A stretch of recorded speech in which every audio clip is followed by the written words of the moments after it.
What's up, guys? Canadian Catholic here. Before we jump into the meat of the issue, for those of you who are new, I regularly produce content like this, so please make sure to subscribe to not miss out on more awesome content. And with that, without further ado, let's go into the body of my current video. So, for those of you who might not know, Matt Dillahunty is an atheist activist who believes he's more knowledgeable than Einstein when it comes to the topic of God. And no, that's not my description of his position, that's his. I believed in it. Do you think you're smarter than Einstein? Yeah, motherfucker, on the subject of the God, I do. And he currently extorts money from his followers to produce quote-unquote debunking videos about topics that I believe he doesn't know fuck all about. His excuse for not engaging me, or at least not hanging up on me for 7 minutes, which is all I would need to embarrass him, is that I'm a childish name-calling troll. And I want to deal with that accusation. So, Matt, here is an open suggestion to you. I am willing to concede, as much pain as it might bring me, that is one valid hypothesis, that I am a name-calling troll and you simply don't want to waste your time. But here's my other suggestion, and other hypothesis for why you didn't want to engage me. Maybe you know that you're a moron. Maybe you know that you don't know fuck all about philosophy.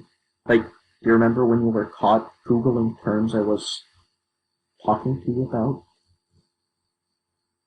Okay, that's wrong because there are brute contingent facts that most philosophers accept. So PSR denies brute contingents. Are you going to defend brute contingency? No. Then what's your objection to my deductive argument? Do you remember that time, Matt? I do. And it's not going to be any easier if we have a discussion. Like, it's not like I'm going to be much easier than that, because you're a moronic bully who doesn't know fuck all about the topic he's supposedly debunking. And I'm going to expose that. I won't take it easy on you. Now, of course, if there was a formalized discussion, I wouldn't call you names, even though I think they're sometimes very funny and descriptive. But I wouldn't call you names. But you bet your ass I would expose your stupid ignorance. You know, stupid ignorance like this. So the principle is a sufficient reason. While it is an actual philosophical notion, you can read more about it on one of the many websites, covering philosophical things, including at Stanford, et cetera. It's also a controversial principle. Yes, Matt. That's the first term you get when you Google the principle of sufficient reason. While you extorted money from your followers to quote-unquote debunk contingency arguments, you had to literally Google what principle of sufficient reason was while I was talking to you. That's how stupid you are. And then you claim that you debunked it. And let me play it. And I don't know if I am crazy or maybe you are, but I'm just going to play the clip of you, quote-unquote, debunking it, and let's see if anybody makes sense of what you're saying. Which, when you stick it in, could be used to turn an otherwise valid and sound argument into one that is not particularly sound. And by stating, essentially your argument is, for PSR contingent, this is the case, and we can't go on into infinity, which means that your premise one, his premise one, is not in any way connected in terms to premise two. What the fuck does that mean? What does any of that mean? How is that not gibberish? How is that not random gibberish that nobody can understand? What the fuck is the matter with you? Why do you do this? Why do you make a clown of yourself? Like, I don't understand why you want to portray yourself as a glutton for punishment. Like, you're clearly a moron. You don't know fuck all about philosophy. You don't know shit.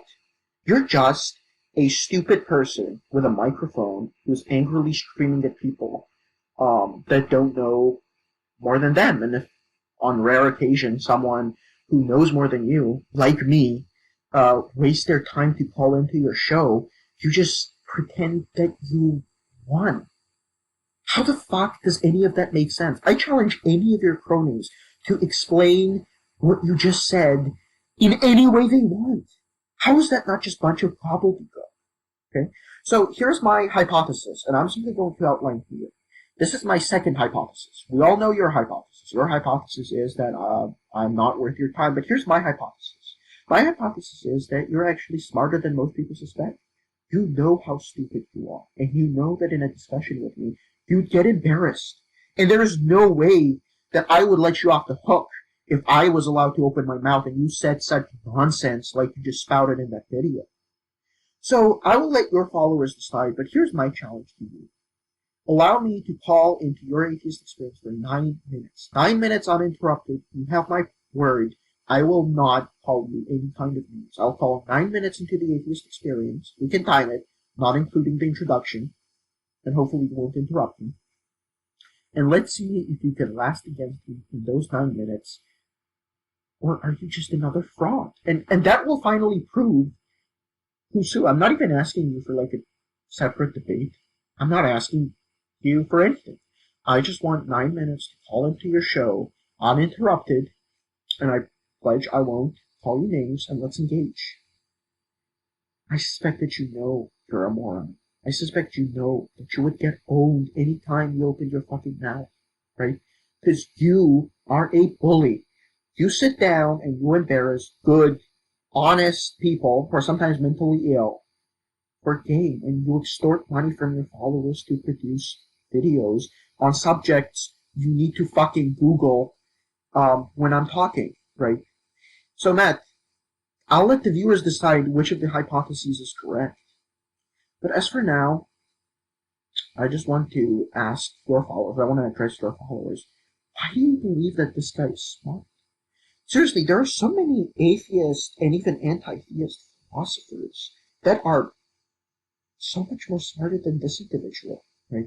I mean, I think of Graham Hoppy, a person who I've had great pleasure of personally speaking with, that I find, extremely intellectually fulfilling. Why would you stake any of your, any of your faith, mind you, on this random moron who doesn't know anything? Like, I don't understand. Why would you defend this guy? Like, if this guy was a Christian apologist, I'd be embarrassed for it. Right? I'd honestly disavow him. I wouldn't want this moron to portray me.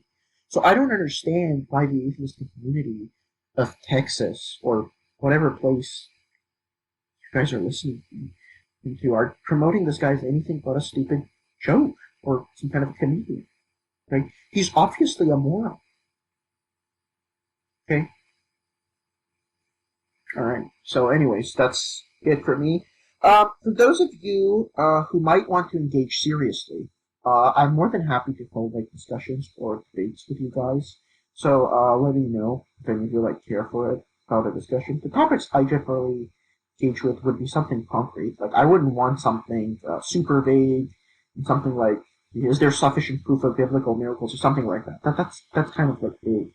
Let's do something concrete, something like, are theists rationally justified in holding a God belief? Does naturalism fail? Something that we can dig our teeth at. And I also wanted to take some time to dispel this notion that I'm somehow anti-atheist. That is completely false. While in the past I actually used to say anti-atheist stuff, I am no longer an anti-atheist and haven't been for a long time. So I just criticize moronic bullies. I don't have anything against normal people who either belief in gods, that's how you define it, or positively assert that God doesn't exist. That's not ideal. So, once again, make sure to subscribe, watch more of my content, and I hope I can deliver on my promises to, create more entertaining content for you. Alright, thanks everybody, and God bless you all.